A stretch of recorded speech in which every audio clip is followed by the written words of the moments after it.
आज बच्चों देखो, इलेक्ट्रोमैग्नेटिक वेव, देखिए जिस तरह से डिफरेंट वेव्स होते हैं, इसमें से one of the wave is called electromagnetic wave. And why it is called electromagnetic wave? Because इसके साथ associated electric and magnetic field है। ठीक है, तो नॉर्मली हम लोग जो वेव दिखाते हैं, एक इस टाइप के वेव को दिखाते हैं। वेव इधर जा गया, तो ऐसे वेव का हम लोग एक नाम कहते हैं called transverse wave. Transverse wave में क्या होता है कि वेव जिस डायरेक्शन में गया, ठीक है, और वेव के कंपोनेंट या एसोसिएटेड पार्टिकल्स उसके परपेंडिकुलर डायरेक्शन में ऑसिलेट करते हैं। जैसे वेव ऐसे जा रहा है और पार्टिकल्स ऐसे ऐसे ऑसिलेट कर रहे हैं। इसका एक एग्जांपल ये हो सकता है कि जैसे मान लो रस्सी को किसी खिड़की पे बांध दो, रस्सी को जैसे इस पॉइंट पे बांध दिए और पकड़ के रस्सी को ऊपर नीचे करो, तो वेव तो बनेगा, लेकिन रस्सी के पार्टिकल्स कैसे जा रहे हैं? ऊपर नीचे। इसलिए इसका नाम ट्रांसवर्स वेव। और एक दूसरा टाइप वेव होता है जिसका कहलाता है नाम लॉन्गिट्यूडनल वेव। लॉन्गिट्यूडनल वेव में क्या होता है कि जिस डायरेक्शन में वेव गया, जैसे वेव इस डायरेक्शन में गया, तो मीडियम के पार्टिकल्स भी सेम डायरेक्शन में ऑसिलेट किए, तो उसका नाम longitudinal wave. Example, sound wave जो हम लोग यूज करते हैं, that in fact is a longitudinal wave. Longitudinal wave मतलब जैसे मैं यहां से कुछ बोला हूं, तो माउथ ओपनिंग हुआ, बंद हुआ, इस बीच में क्या हुआ? बीच में एक रीजन जनरेट हुआ, जगह बना, जहां पे हाई प्रेशर रीजन आया।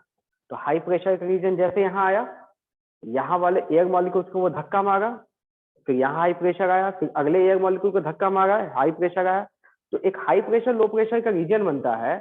और हाई प्रेशर वाला वेव इसी डायरेक्शन में गया, आपकी ओर गया, तो वेव भी इधर जा रहा है और मीडियम एयर मॉलिक्यूल्स भी उधर ही गया, तो वैसे वेव का नाम लॉन्गिट्यूडनल वेव। और ट्रांसवर्स में क्या होगा? वेव सपोज ऐसे गया, लेकिन मीडियम पार्टिकल्स ऊपर नीचे ऑसिलेट किए, ट्रांसवर्स वेव। ठीक है, तो बेसिकली अगर हम लोग यहाँ देखते हैं कि जो इलेक्ट्रोमैग्नेटिक वेव है, it is basically a transverse wave. मतलब वेव अगर ऐसे जा रहा है, तो इसके साथ एसोसिएटेड कुछ थिंग्स होंगे, वो ऊपर नीचे ऑसिलेट होंगे। कौन सी चीज ऊपर नीचे ऑसिलेट होंगे? These are the electric and magnetic field. In fact हम लोग यहाँ ऐसे बोलते हैं कि इलेक्ट्रोमैग्नेटिक वेव में electric field, magnetic field and velocity, ये तीनों एक दूसरे के परपेंडिकुलर होते हैं। All threes are perpendicular. Something like होता है X axis, Y axis, Z axis, तीनों एक्सिस एक दूसरे के परपेंडिकुलर। इसी तरह से ये भी कहलाता है electric field, magnetic field and velocity, all are perpendicular to each other. अगर डायग्राम वाइज दिखाना है, इसे हम लोग ऐसे दिखा सकते हैं, एक्स एक्सिस, ये वाई एक्सिस, जेड एक्सिस। ठीक है, सपोज वेव ऐसे गया, एक्स एक्सिस में,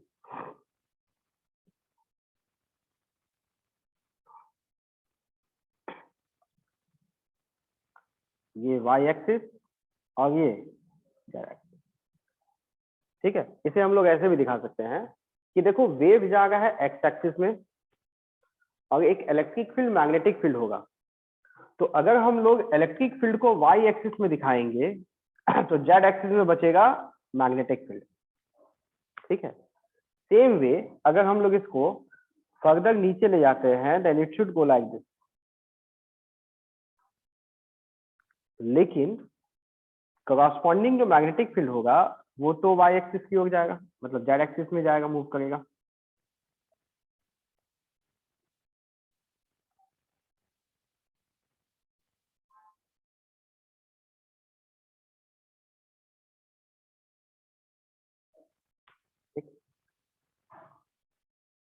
या इनफैक्ट कई बार इस डायग्राम से बचने के लिए क्या करते हैं लोग, ये जो इलेक्ट्रिक फील्ड दिखा गए हैं, सिमिलर वे में कंटिन्यूअस इलेक्ट्रिक फील्ड ऊपर दिखाते हैं। ठीक है, और मैग्नेटिक फील्ड जिसके लिए आप जेड एक्सिस बता रहे थे, वो जेड एक्सिस में हमेशा ऐसे लिखा है, इधर हमेशा इलेक्ट्रिक फील्ड है और जेड एक्सिस के अलॉन्ग हमेशा magnetic field, always like this way. Electric field, magnetic field and wave is moving along this direction. One way to represent कि इलेक्ट्रिक फील्ड, मैग्नेटिक फील्ड और वेलोसिटी तीनों एक दूसरे के परपेंडिकुलर होता है।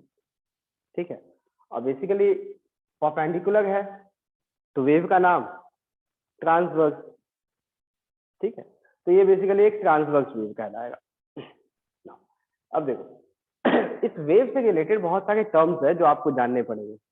ठीक है, तो सबसे पहले एक जनरल एक्सप्रेशन लेके एनालाइज करते हैं किसी वेव के बारे में। तो देखो कोई भी एक वेव जो ट्रांसवर्स वेव है, मतलब वेव एक्स एक्सिस की ओर जा रहा है और वेव का मोशन अलोंग, पार्टिकल्स का मोशन अलोंग वाई एक्सिस है। एनी जनरल वेव, नेसेसरी नहीं कि ये इलेक्ट्रोमैग्नेटिक वेव होगा, कोई भी एक वेव। ठीक है, पार्टिकल्स का मोशन वाई एक्सिस में बट वेव का मोशन अलोंग एक्स एक्सिस। तो velocity of wave x axis और पार्टिकल्स का मोशन अलोंग वाई एक्सिस। तो ऐसे कोई भी एक वेव के लिए जनरल एक्सप्रेशन जो लिखते हैं that is A sine omega T minus K X. General expression, not specific, a general expression. तो इस जनरल एक्सप्रेशन में क्या दिखता है, y is the y coordinate जो दिखेगा, y कोऑर्डिनेट, ये y कोऑर्डिनेट कह सकते हो, यहां होगा तो y कोऑर्डिनेट, ये y coordinate negative, y coordinate तो क्लियर है। Capital A is called amplitude. Amplitude बोले तो y कोऑर्डिनेट का सबसे बड़ा वैल्यू एम्पलीट्यूड। ठीक है, अब यहां देखो ये साइन का टर्म में है और t के पहले वाला टर्म का नाम ओमेगा है। ये जो ओमेगा होता है this is called 2 pi by time period, या इसी का नाम 2 pi F. F is the frequency. इसका नाम हम लोग कहते हैं एंगुलर फ्रीक्वेंसी ओमेगा। ठीक है, तो अगर आपको ओमेगा पता है तो टाइम पीरियड भी निकाल सकते हैं और इसके साथ रिलेट करके आप फ्रीक्वेंसी का वैल्यू भी निकाल सकते हैं। ओमेगा पहचानने का मेथड, टी के कॉफिशिएंट ऑफ टी के पहले वाला टर्म ओमेगा। ठीक है, और साथ में देखो एक और टर्म आएगा एक्स के पहले, तो एक्स के पहले वाले टर्म का नाम कहते हैं के। This value is in fact 2 pi upon lambda. Lambda is the wavelength. जैसा कि आपको पहले से पता है कि यहां से एक कंप्लीट वेव का जो डिस्टेंस होता है, मतलब इस पॉइंट के बाद वेव इस पॉइंट से रिपीट करना स्टार्ट किया तो रिपीटेशन पॉइंट के बीच का जो मिनिमम डिस्टेंस है that distance is wavelength lambda. Lambda, तो ये हो गया wavelength. 2 pi by lambda is के। के का एक नाम है, इट्स कॉल्ड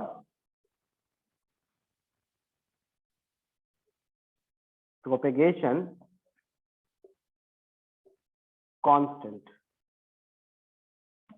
के कहलाता है प्रोपेगेशन कांस्टेंट। ठीक है, अब यहाँ पे एक और चीज देख सकते हो कि सपोज एक वेव इस पॉइंट से मूव करना स्टार्ट किया, ऐसे गया, यहाँ आया, फिर यहाँ पहुंचा, तो एक कंप्लीट ऑसिलेशन हुआ वेव का, और इसके लिए जो टाइम मिलता है that time is the time period for the wave, और वही 1 बाय टाइम पीरियड का नाम फ्रीक्वेंसी कहलाएगा। ठीक है, यहाँ एक और चीज आपको देख रहा है दैट इज वेव का वेलोसिटी। ठीक है, तो वेव तो इस डायरेक्शन में जा रहा है। वेलोसिटी जनरल डेफिनेशन क्या है, it is the distance upon time, distance travel. तो टाइम पीरियड टी में डिस्टेंस ट्रेवल कितना हुआ, lambda. It should be lambda upon T. ठीक है, बट आपको ये पता है 1 बाय टाइम पीरियड का वैल्यू फ्रीक्वेंसी, तो आप इसे चाहो तो लैम्डा इंटू एफ भी लिख सकते हैं। Lambda into F is also the velocity. एक और रिलेशन आप कर सकते हो, देखो लैम्डा का वैल्यू आप के टर्म में निकाल सकते हो, it's 2 pi by K. Lambda is equal to 2 pi by K नीचे हो जाएगा, और सिमिलर वे में फ्रीक्वेंसी का value in terms of omega, omega का नहीं एफ का वैल्यू ओमेगा अपॉन 2 पाई। तो ये ओमेगा बाय 2 पाई, ओमेगा ऊपर और लैम्डा की वजह से के नीचे। तो जब ये वैल्यू पुट कीजिएगा then finally you will get a value that omega upon k। ये वैल्यू समझ में आ गया, ओमेगा अपॉन के। इस तरह से आप वेलोसिटी ऑफ वेव निकाल सकते हो। तो वेलोसिटी ऑफ वेव निकालने के ये तरीके, ओमेगा बाय के भी है, लैम्डा इंटू एफ भी है। पहचानने का मेथड, टी के पहले वाला टर्म हमेशा ओमेगा कहलाएगा, एक्स के पहले वाला टर्म के कहलाएगा। ठीक है ना। इसमें एक और चीज पूछा जाता है, वेव कौन से एक्सिस के अलॉन्ग मूव किया, वेव कौन से डायरेक्शन में मूव किया। तो सिंपल कहानी है कि एंगल देखो, एंगल के इनसाइड में कौन सा एक्सिस इन्वॉल्व है, एक्स, एंगल में एक्स है, that means wave is moving along x axis. But ध्यान दीजिए एक्स एक्सिस में दो होता है, एक पॉजिटिव एक्स होगा, एक नेगेटिव एक्स होगा। तो एक्स में कौन सा फर्दर स्पेसिफाई करना हुआ तो यहाँ पे मेथड क्या है कि टी के पहले देखो ओमेगा है, इसका साइन देखना है, टी का कोफिशिएंट का साइन प्लस और माइनस में से कोई वो देखना है, और एक्स के पहले जो कोफिशिएंट है उसका साइन देखना है। पॉसिबिलिटीज क्या क्या हो सकता है, दोनों प्लस होगा, दोनों माइनस होगा, एक प्लस एक माइनस होगा। ठीक है, तो यहां पहचानने का मेथड है कि coefficient of x and T, T के पहले वाला टर्म और एक्स के पहले वाला टर्म,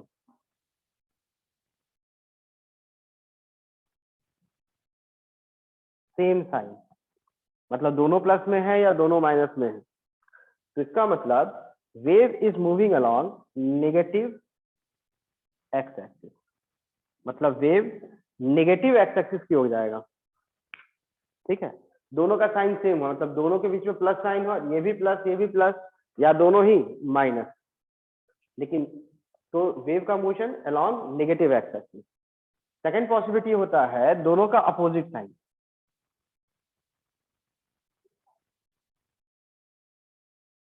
मतलब एक प्लस में एक माइनस में। जैसे यहाँ टी के पहले वाला टर्म पॉजिटिव है, एक्स के पहले वाला टर्म नेगेटिव, तो अपोजिट साइन हो गया। ऐसा भी हो सकता था टी के पहले वाला टर्म माइनस होता और एक्स के पहले वाला टर्म प्लस होता। ठीक है, तो दोनों फिर से अपोजिट साइन का, कौन प्लस है कौन माइनस है उससे मतलब नहीं, दोनों का साइन अपोजिट है या नहीं बस उससे मतलब है। अगर साइन अपोजिट है that means wave is moving along positive x axis. जैसे यहाँ अगर आपको स्पेसिफाई करने बोला गया वेव कौन से डायरेक्शन में जाएगा, तो बोलेंगे एक्स एक्सिस तो है ही, लेकिन साइन अपोजिट है तो it is positive x axis. ठीक है, हाँ इसमें कई बार कुछ चेंजेस भी देखने को मिलेगा आपको। चेंजेस मतलब इसके जगह मान लो z होता तो wave z axis, positive z negative z, sign opposite है तो नेगेटिव z या पॉजिटिव z, पॉजिटिव z पहचान लोगे आप। कई बार आपको यहाँ पे थोड़ा और चेंजेस मिलता है, that is x minus Y. अब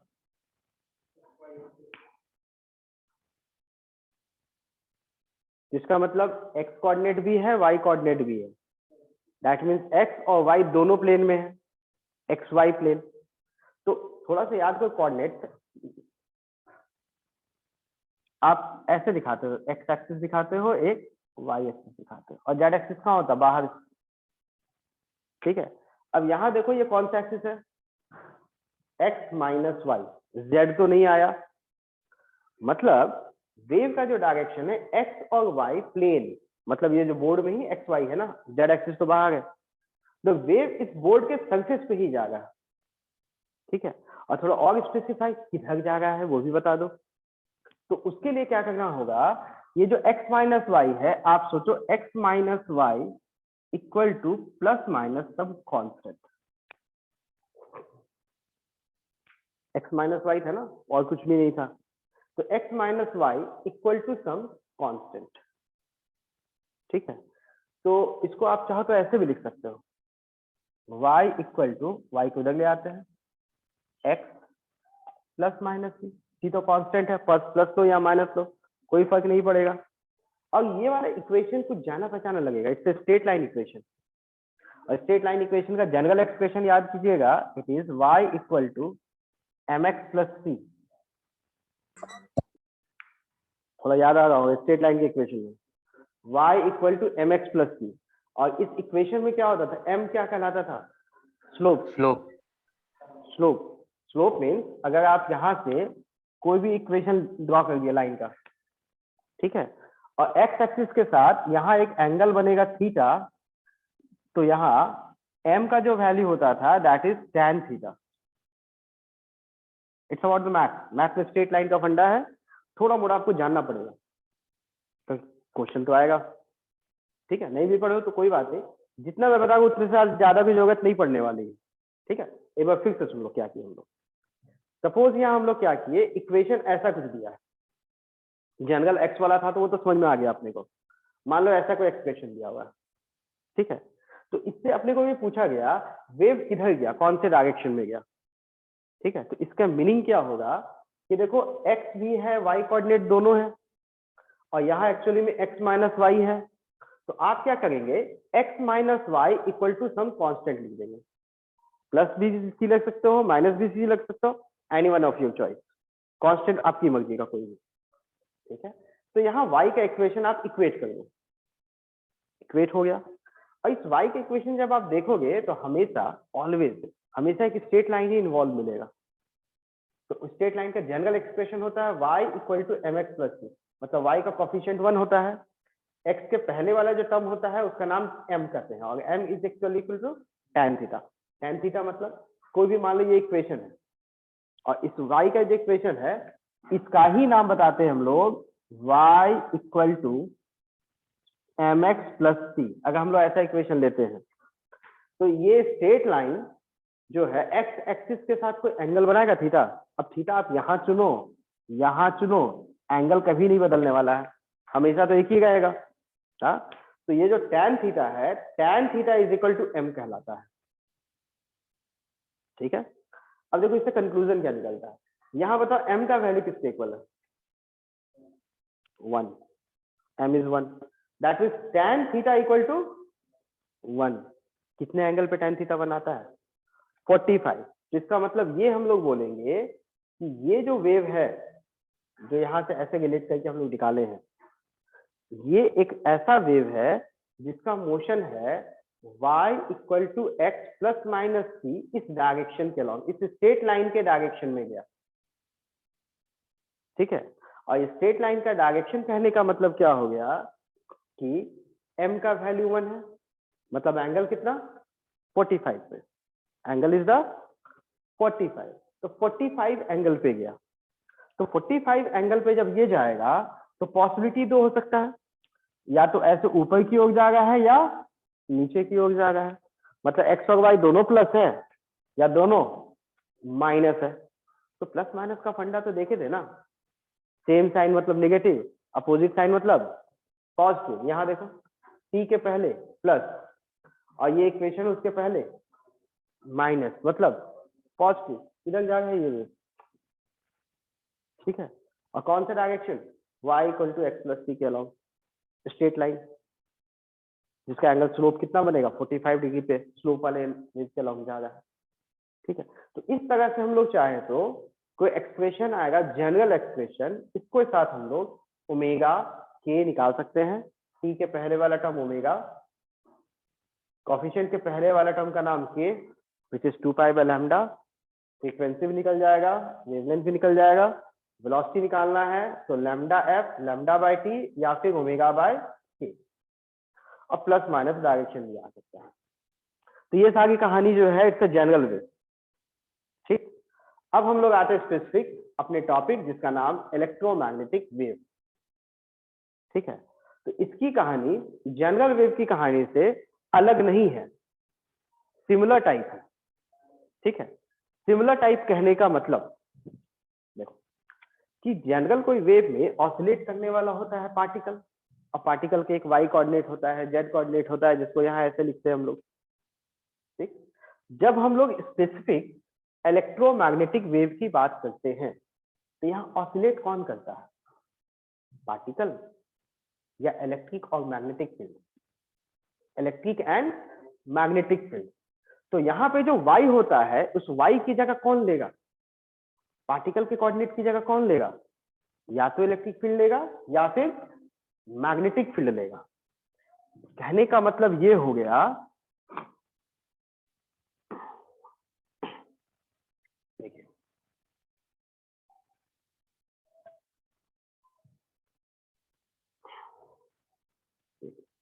कहने का मतलब ये हो गया कि यहाँ पे आप जब इक्वेशन लिखेंगे इलेक्ट्रोमैग्नेटिक फील्ड का, तो आप इलेक्ट्रिक फील्ड का वैल्यू लिखेंगे E equal to E naught standard, जैसे y था ना, y की जगह electric field equal to A क्या था? एम्पलीट्यूड, मतलब y कोऑर्डिनेट का सबसे बड़ा वैल्यू एम्पलीट्यूड। वैसे ही पहला टर्म क्या आ गया? E not.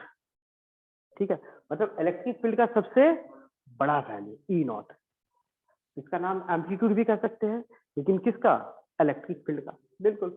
और बाकी अंदर जो एंगल होता है बिल्कुल वैसा ही कहलाएगा, omega T minus K x. एकदम सेम कहानी, एकदम सेम कहानी। अब थोड़ा सा अंतर है, थोड़ा सा डिफरेंस है। क्या डिफरेंस है ये देखो, ये बताओ एंगल में एक्सिस कौन सा इन्वॉल्व है? X. That means wave is moving along x axis. ठीक है, लेकिन हम लोग को पता है कि एक्स एक्सिस में अगर वेव गया है तो परपेंडिकुलर डायरेक्शन में कौन से दो एक्सिस बचते हैं? y and z। That means electric field या तो y एक्सिस में हो सकता है या फिर z एक्सिस में, दोनों में से कोई एक एक्सिस में हो सकता है। तो दोनों में से कोई एक एक्सिस का डायरेक्शन आपको उसमें अप्लाई करना पड़ेगा।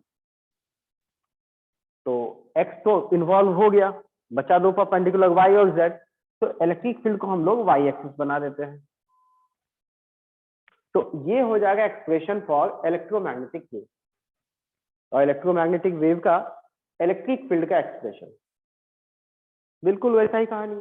टी के पहले वाला ओमेगा, एक्स के पहले वाला के का वैल्यू वही 2 पाई बाय लैम्डा है, ओमेगा का वैल्यू वही 2 पाई एफ है, velocity of the wave omega by के, सेम कहानी। चलो, एकदम उसी तरह से आप अगर इसी वेव के लिए मैग्नेटिक फील्ड का एक्सप्रेशन लिखना चाहते हैं तो बी का फॉर्मूला हो जाएगा बी नॉट।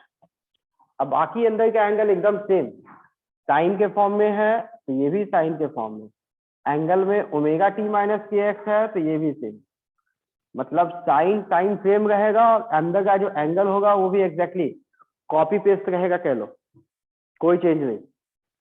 ठीक है, बस ये इलेक्ट्रिक फील्ड की जगह हो गया मैग्नेटिक फील्ड। अब देखो क्या क्या इन्वॉल्व हो गया, एक्स एक्सिस में वेव गया, वाई एक्सिस में इलेक्ट्रिक फील्ड हो गया, तो मैग्नेटिक फील्ड के लिए बचा कौन सा एक्सिस? जेड। तो मैग्नेटिक फील्ड सिर्फ यार एक्सिस में होगा। ये सारे पॉइंट समझ में आ गया? अब देखो यहाँ एक और चीज आपको जानना है इसके लिए स्पेसिफिक, ठीक है, वो ये वेलोसिटी ऑफ वेव का वैल्यू। तो वेव का वेलोसिटी तो हम लोग पहले भी निकाले थे,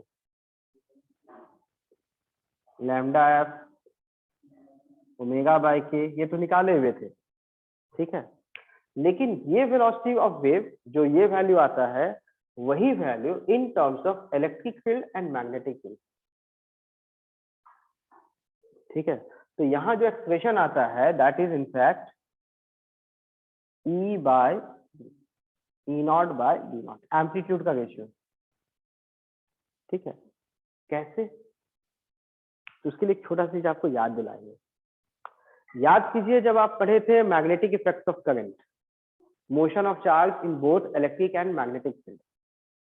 ठीक है, उसमें एक स्पेशल केस पढ़े थे हम लोग, वेलोसिटी सेलेक्टर। कहानी क्या था मैं याद दिलाता हूँ। एक चार्ज पार्टिकल है, उसको इधर वेलोसिटी दिया गया, मैं डायग्राम से याद दिलाता हूँ आपको। हाँ, एक चार्ज Q, इसका मास m, इसको वेलोसिटी v नॉट दिया गया। ठीक है, और यहाँ पे मैग्नेटिक फील्ड इनसाइड है, पूरी जगह पे मैग्नेटिक फील्ड है, direction into the body, into the plane. तो इसकी वजह से इस पे एक मैग्नेटिक फील्ड का फोर्स लगेगा, Q into V cross B, magnetic force का फॉर्मूला। तो velocity cross product magnetic field, force किधर लगेगा, ऊपर।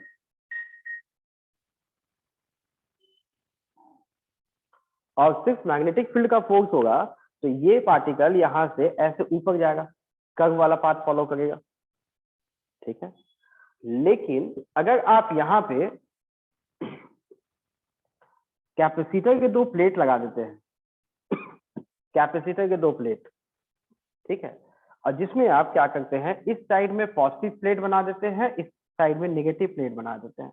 कैसे, एक बैटरी से जोड़ दीजिए, बैटरी का हाई पोटेंशियल वाला ऊपर, लो पोटेंशियल वाला नीचे, ठीक है।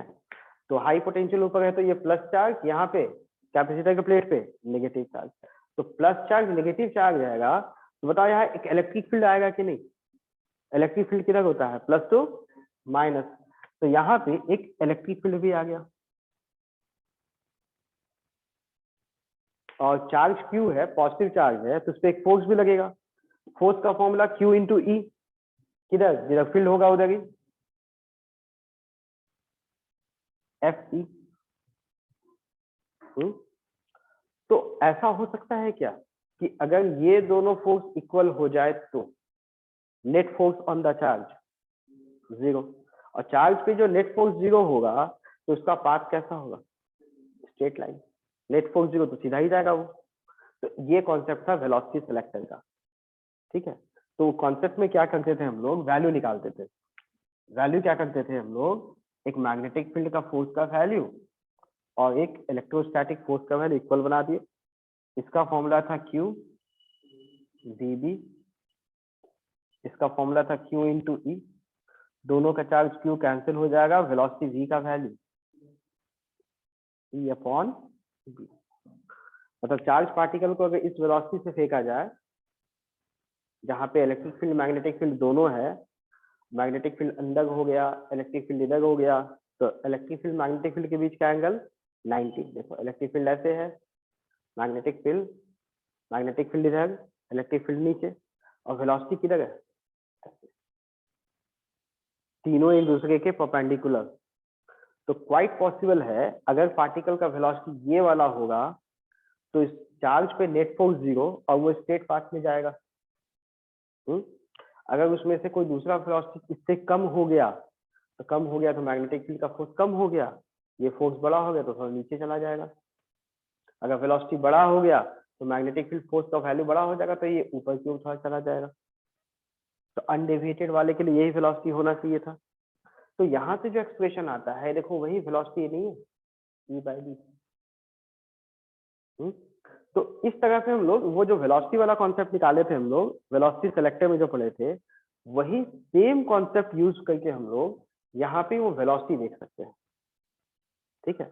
तो यहाँ पे पार्टिकल, यहाँ पे वेव, तो यहाँ हम लोग कहते हैं वेव इधर जा रहा है, इलेक्ट्रिक फील्ड इधर है और मैग्नेटिक फील्ड इधर है, तीनों एक दूसरे के परपेंडिकुलर, ठीक है।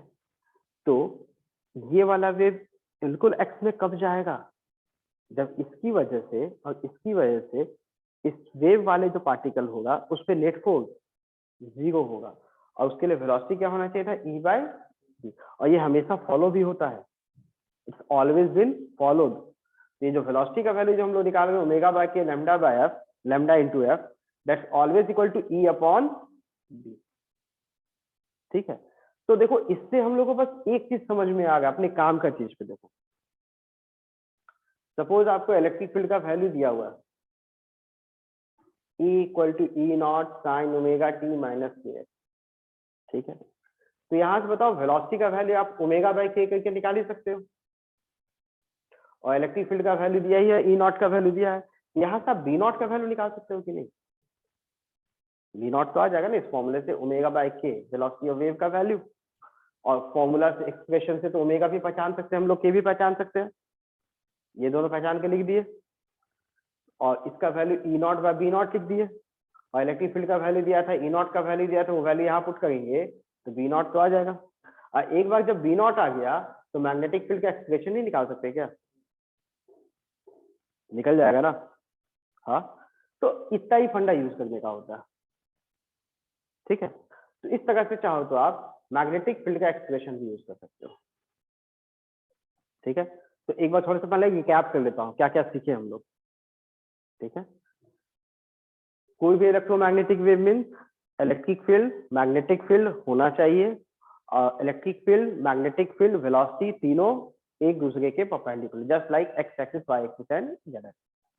ठीक है, तो यहाँ पे इक्वेशन ऑफ इलेक्ट्रोमैग्नेटिक वेव के नाम पे या तो इलेक्ट्रिक फील्ड का इक्वेशन दिया जाएगा या फिर मैग्नेटिक फील्ड का, जरूरी नहीं है दोनों दिया जाए, कोई एक दिया जाएगा।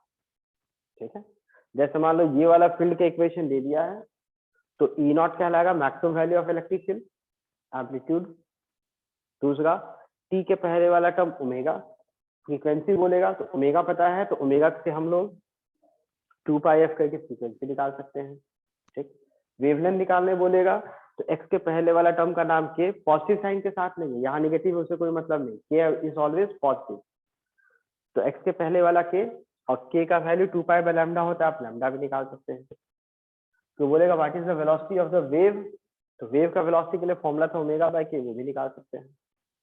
को बोलेगा अच्छा तो ये बताओ मैग्नेटिक फील्ड का इक्वेशन क्या होगा, सिर्फ इलेक्ट्रिक फील्ड का दे दिया वैल्यू, बोला मैग्नेटिक फील्ड का इक्वेशन क्या होगा, तो बोलेंगे जनरल एक्सप्रेशन तो ऐसा होता है, ये साइन वाला सेम टू सेम, एंगल भी same to same copy paste होता है, बस ये वाला वैल्यू नहीं पता होगा, उसके लिए फिर लिखेंगे हम लोग ओमेगा बाय के, जो वेलोसिटी ऑफ वेव था, that is E naught by B naught, B naught का वैल्यू निकाल के यहाँ पुट कर देंगे, एक्सप्रेशन फॉर मैग्नेटिक फील्ड भी आ जाएगा। ठीक है ना, अब यहाँ देखो कुछ और भी चीजें हैं। ठीक है, अपार्ट फ्रॉम दिस जो बेसिक्स था वो सीखने के अलावा, ठीक है, वो ये कि एक टर्म याद कीजिए जो आप पढ़े थे, refractive index. Refractive index 10th में पढ़े थे आप लोग, होता क्या था डेफिनेशन, रेशियो था speed of light in vacuum to the speed of light in medium. तो ये स्पीड ऑफ लाइट से कैसे रिलेट करना है, अब आपको वो सिखाते हैं पहले। मतलब इन शॉर्ट कह लो, इस वाले चैप्टर में कुछ टर्म्स है जो आपको सीखने पड़ेंगे, जो अभी हम लोग सीख रहे हैं, कुछ फॉर्मूलाज है जो आपको जानना पड़ेगा। ठीक है, उन फॉर्मूला को जानने के अलावा कुछ और नहीं किया जा सकता है, जब तक वो फॉर्मूला नहीं जानोगे। और न्यूमेरिकल्स जो पूछे जाते हैं यहाँ पे इसी टॉपिक पे बेस्ड करते हैं, इक्वेशन ऑफ ईएम वेव पे बेस्ड। ठीक है, तो आपको तो वो फॉर्मूला सब सीखना पड़ेगा जो जो टर्म्स यूज होते हैं। ठीक है, जैसे एक टर्म कहलाता है स्पीड ऑफ लाइट, 3 × 10⁸ मीटर पर सेकेंड, फॉर्मूला आई थिंक सबको याद ही होगा। ठीक है ना, ये वैल्यू के लिए हम लोग इसको लिखने का एक तरीका भी है, in terms of epsilon naught. Epsilon naught याद है, इलेक्ट्रोस्टैटिक का फॉर्म मालूम आता था, 1/4 pi epsilon naught, coulomb's law में 1/4 pi epsilon naught Q1 Q2 by R square. तो एप्सिलॉन नॉट क्या था, परमिटिविटी इन फ्री स्पेस, और ये एप्सिलॉन नॉट का वैल्यू याद है, बिल्कुल, दैट इज 8.85 इंटू 10⁻⁻12। ठीक है, ऐसा ही देखो मैग्नेटिक फील्ड का फॉर्मूला बायो-सावर्ट्स लॉ में पढ़े थे, एक आइडियल वाले पार्ट की वजह से मैग्नेटिक फील्ड का formula mu naught by 4 pi I DL cross I cap by R square. उसमें एक टर्म आता था म्यू नॉट, जिसका वैल्यू होता था 4 पाई इंटू 10⁻⁻7। नाम क्या था, magnetic permeability in free space. Free space बोले तो वैक्यूम में मैग्नेटिक परमिएबिलिटी। ये जो स्पीड ऑफ लाइट को आप म्यू नॉट और एप्सिलॉन नॉट के स्क्वायर रूट के फॉर्म में भी लिख सकते हो, मतलब म्यू नॉट का वैल्यू पुट कर दो, एप्सिलॉन नॉट का वैल्यू पुट करो, स्क्वायर रूट डालो, सिंप्लीफाई कीजिए, एग्जैक्टली सेम वैल्यू आता है। ठीक है, तो c is the speed of light in vacuum, तो एप्सिलॉन नॉट भी वैक्यूम का, म्यू नॉट भी वैक्यूम का। लेकिन याद करो जब मीडियम होता है तो थोड़ा सा चेंजेस होता है, मीडियम आता है तो उसमें हम लोग एप्सिलॉन नॉट नहीं यूज करते, वी यूज एप्सिलॉन। और एप्सिलॉन को लिखने का तरीका था epsilon naught into epsilon R, या फिर इसको लिखते थे हम लोग एप्सिलॉन नॉट इंटू के। ठीक है, नाम भी याद दिलाते हैं। एप्सिलॉन आर का नाम था रिलेटिव परमिटिविटी।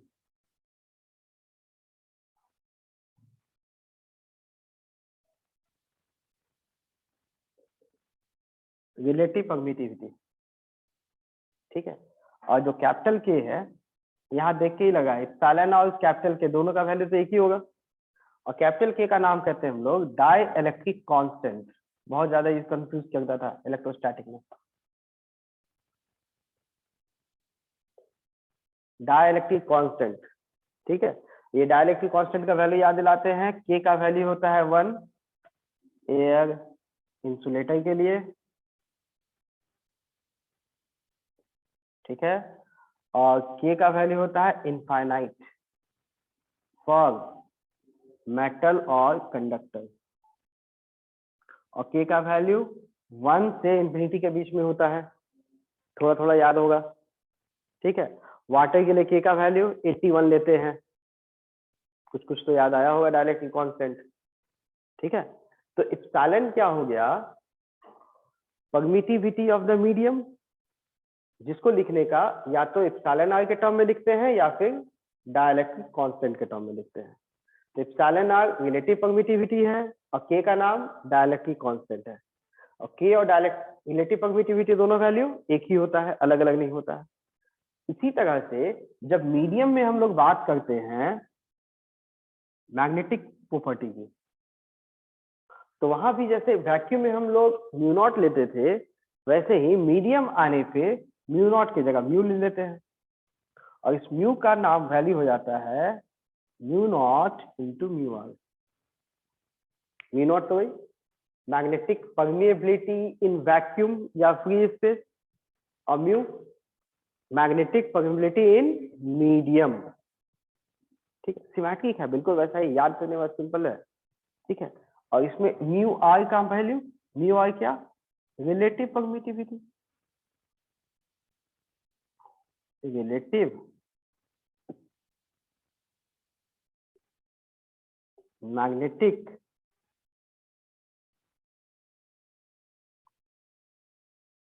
परमिएबिलिटी। याद आया कुछ, ठीक है। बस नाम से कुछ ज्यादा कोई मतलब नहीं। अब देखो यहाँ पे वेलोसिटी ऑफ वेव कोई भी मीडियम में अगर ट्रेवल करता है तो बताओ वेव का वेलोसिटी जब मीडियम में होगा तो क्या वो स्पीड ऑफ लाइट के इक्वल होगा या उससे कम? हमेशा कम होगा। Maximum value of wave is speed of light, और वो कब होता है, जब वो वैक्यूम में ट्रेवल करता है, ठीक है। We are talking about the light, but topic name is wave. Light is also a electromagnetic wave. तो जो हम लोग लाइट की बात कर रहे हैं उसके जगह हम लोग ईएम वेव बोलेंगे तो भी गलत नहीं है, बिकॉज लाइट एक इलेक्ट्रोमैग्नेटिक वेव है, ठीक है। लाइट जब वैक्यूम में ट्रेवल करता है तो उसके साथ हमेशा इलेक्ट्रिक फील्ड मैग्नेटिक फील्ड होता है, कोई ऑसिलेशन नहीं, कुछ भी नहीं, सिर्फ associated electric field magnetic field oscillate किया।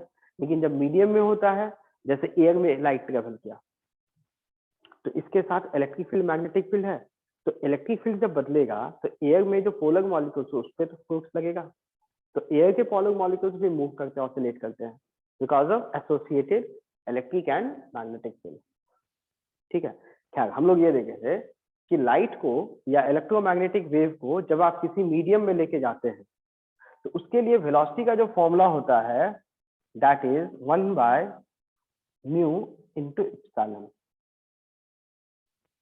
ठीक है। और म्यू और एप्सिलॉन का वैल्यू को आप चाहो तो म्यू आर और के टर्म में भी लिख सकते हैं, ठीक है।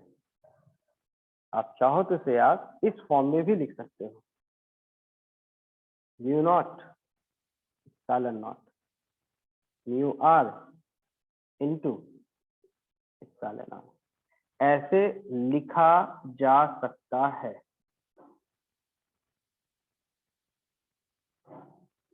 ठीक है। इतना क्यों बता रहा हूं, क्योंकि कई बार आपको कुछ टर्म निकालने बोला जाएगा जिसका नाम होता है एक रिफ्रैक्टिव इंडेक्स,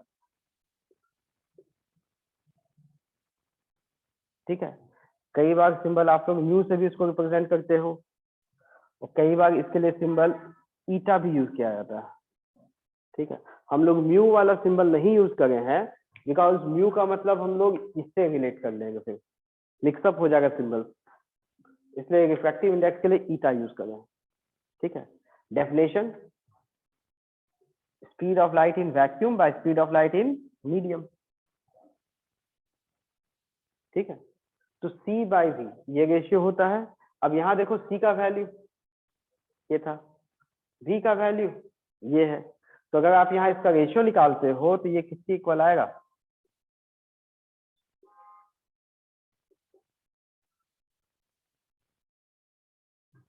ये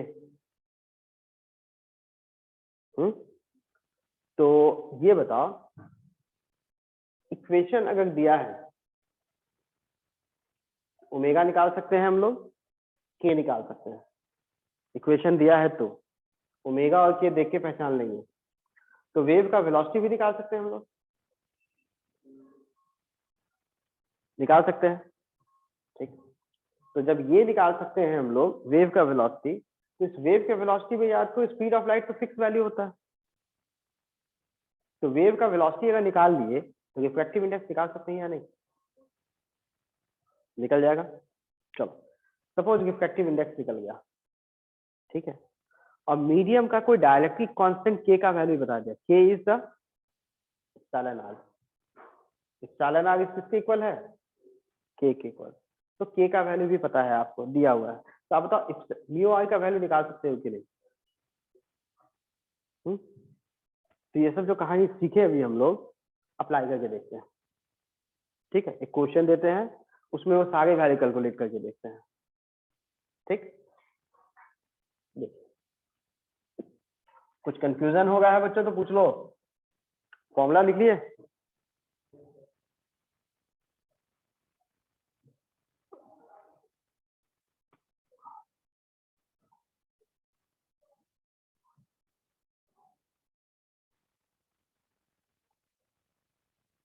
कहानी ऐसे मिलेगी।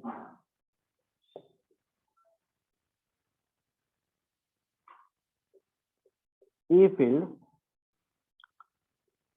associated with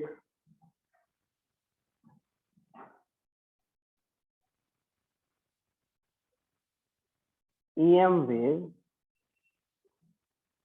is given by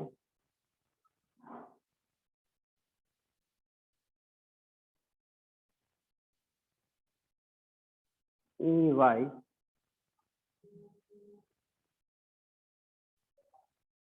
into 5000 cos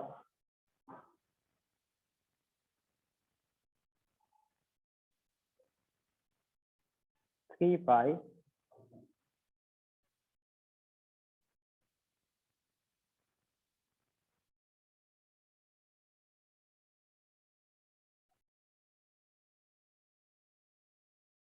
ten का power 4 upon 5t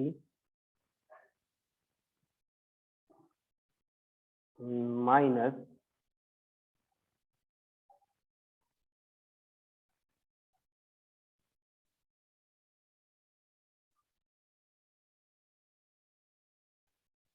3 upon 10 cube x. ठीक है, और बगल में एक यूनिट भी दिया है, वोल्ट पर मीटर, दैट इज ऐसा यूनिट ऑफ इलेक्ट्रिक फील्ड के बारे में बताया जाएगा। फाइंड पहला frequency, wavelength, velocity of wave,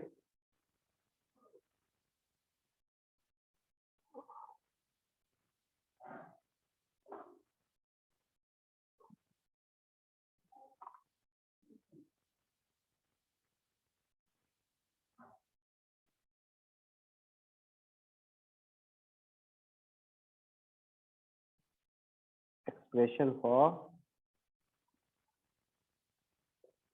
refill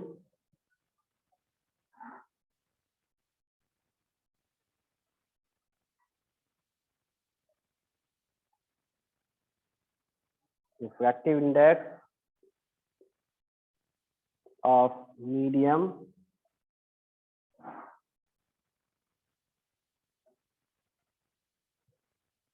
six number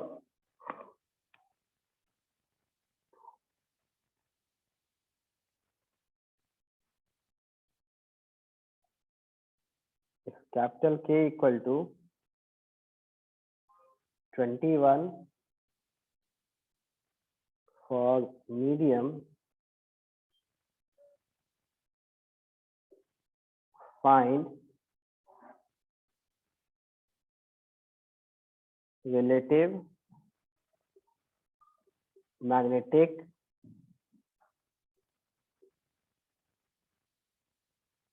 permeability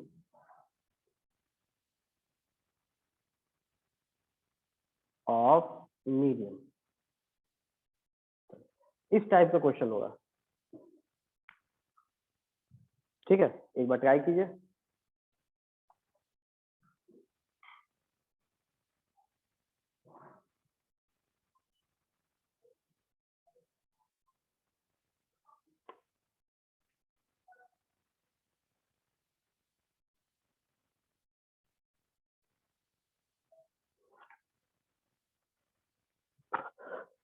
कुछ कंफ्यूजन है बच्चों तो पूछ सकते हो अभी।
कुछ भी कंफ्यूजन हो रहा है तो पूछिए।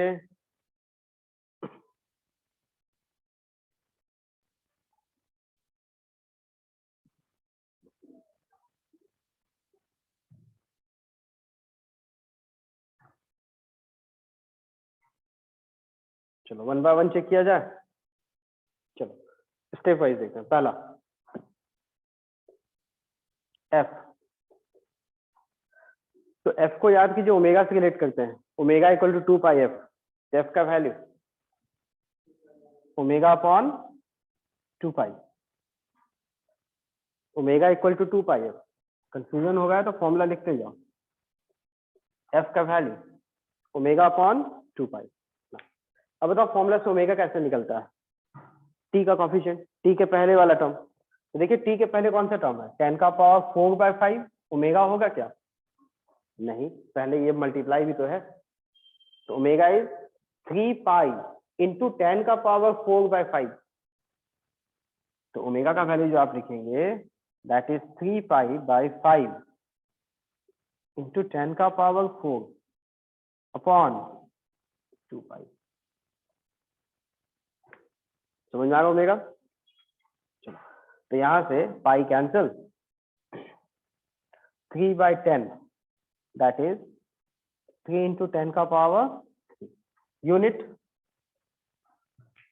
फ्रीक्वेंसी 1/टाइम दैट इज पर सेकेंड, या फिर हर्ज, कोई भी एक यूनिट लगा सकते हो आप। सेकंड वन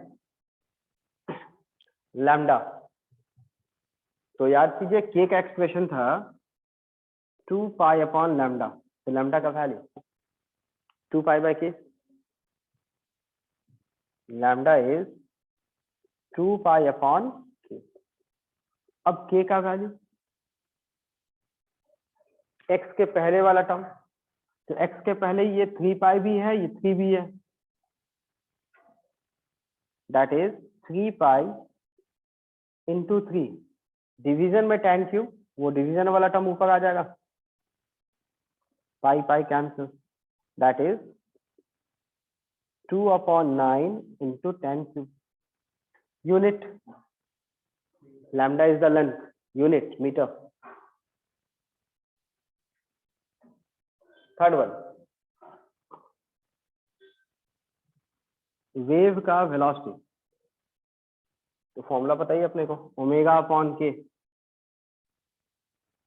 ओमेगा टी के पहले वाला term that 3 pi by 5 into 10 का पावर 4 के, हाँ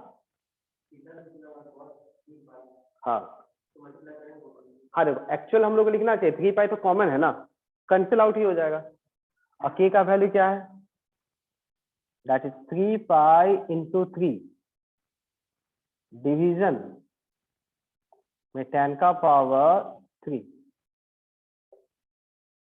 अब देखिए 3 पाई तो कैंसिल आउट ही हो जाएगा, रेशियो निकाल गए ना, हाँ इससे भी निकाल सकते हैं आप, लैम्डा इंटू एफ भी चलेगा, दोनों चलेगा, तो यहां से सिंप्लीफाई करने पे क्या मिलेगा, 5 नीचे 3 भी नीचे, दैट 10 का पावर 7 बाय 15, 10 का पावर 7 अपॉन 15, ये हो गया। ना next thing, expression for magnetic field, तो जैसे इलेक्ट्रिक फील्ड का वैल्यू है वैसे मैग्नेटिक फील्ड का वैल्यू होगा, B equal to B naught, तो पहले तो बी नॉट चाहिए ना, तो बी नॉट के लिए फॉर्मूला याद है, velocity is equal to E by B, तो यहां से बी नॉट का value E naught upon velocity, velocity तो हम लोग निकाल चुके हैं, E नॉट 5000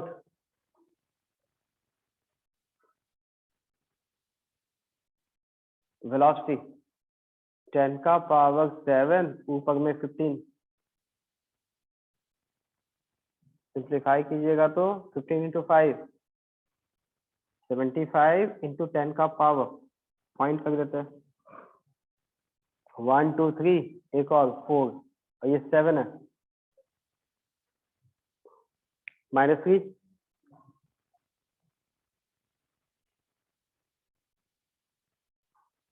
-3,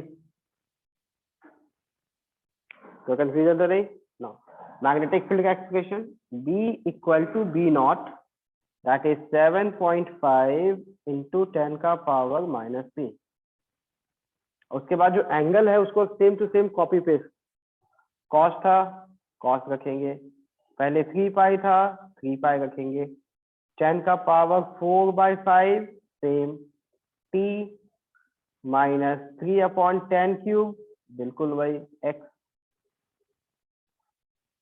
बस लास्ट में यूनिट बदलेगा, मैग्नेटिक फील्ड का यूनिट टेस्ला, तो यहाँ लास्ट में आप चाहो तो यूनिट बदल के लिख सकते हो, it's Tesla, unit for magnetic field, ठीक है ना। एक और चीज ध्यान देना पड़ेगा, देखो वो ये कि वेव का मोशन एक्स एक्सिस में, इलेक्ट्रिक फील्ड वाई एक्सिस में, तो मैग्नेटिक फील्ड के लिए बचा कौन सा एक्सिस, जेड, तो बी के साथ यहाँ जेड लिखना पड़ेगा, because Z axis is only left. Number 5,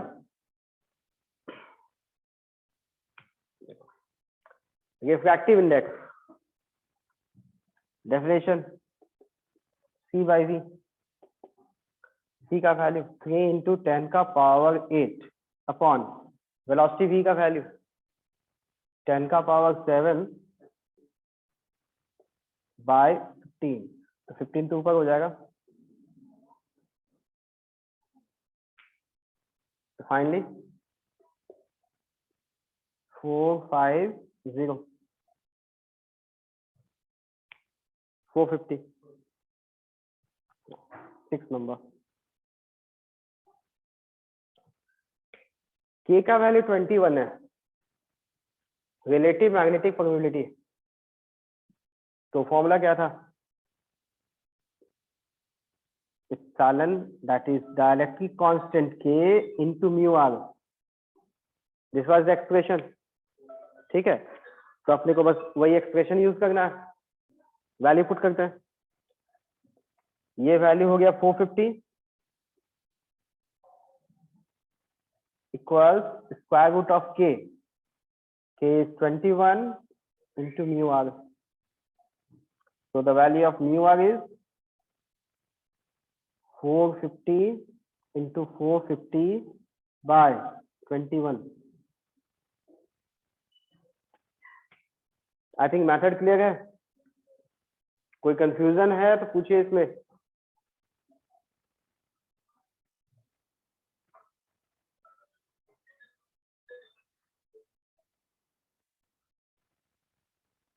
तो कंफ्यूजन है?